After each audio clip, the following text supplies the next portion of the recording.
With the 9/11 anniversary of the terror attacks comes painful memories, especially for those dealing with PTSD. So we wanted to find out some ways to mentally prepare for the rush of memories that could return to a lot of people. Psychologist and resiliency expert Dr.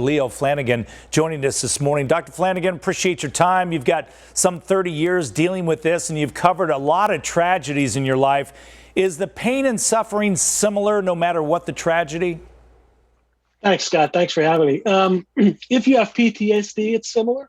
And one of the things to help understand for those of us who don't have PTSD, for which this is an anniversary, is for those of us who have PTSD, this is the 20th year of 9/11, because people with PTSD don't have memories. They experience exactly what they experienced when they were traumatized. It's as if it's happening now. So it's very different than an anniversary. It is happening in this moment.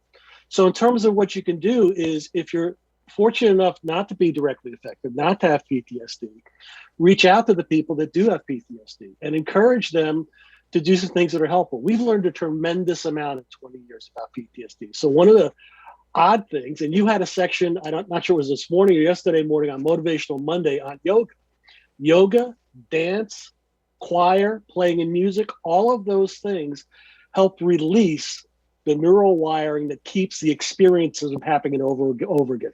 So if you're wondering, what can I do to help a family member or a friend or a colleague who's been dealing with this, invite them out to do things like that. And not just on the anniversary, but just as a normal part of doing things, because that's the kind of thing that can be really helpful.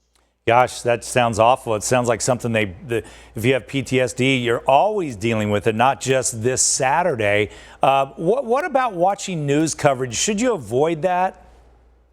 Well, thanks for asking, Scott, and I appreciate that since you're in the business, but yes. And you should avoid it, particularly if you're affected. And frankly, it's not that good for anybody to be watching too much of this coverage. Because it does, over time, rewire your brain. And there is vicarious PTSD, right? And we don't want to risk that. So with all due respect to all the great work that's gone into documentaries, you want to be measured about that. Yeah, no, that's okay. I understand that totally. What about triggers, things that you know might tip you off to having a difficult day? For people with PTSD, that's more frequent now, but kind of hard to predict. Right. And so one of the things to understand as somebody with PTSD, that is a very uncomfortable, very concerning thing, but it's a natural part of the process. Mm-hmm. And for those who are supporting us, also to understand that. And triggers, again, around the 20-year experience of 9/11, it's going to be happening again.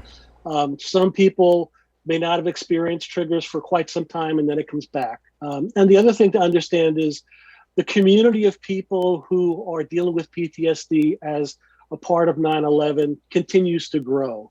So Tuesday's Children's organization I'm part of, we were founded to care for the families of those lost on 9/11. That's now been greatly expanded. So now our work with military families, since the evacuation of Kabul and the terrible bombing, our demand for services for that community has significantly increased. Yeah. And those people will be starting, the journey of healing at a different point than people who were affected on 9/11/2001. Well, it's good to know that there is a lot of help out there, in part to you, Dr. Flanagan. So it's always great talking to you. Thank you for your time this morning. Scott, thank you. Take care. All right, we'll catch you down the road.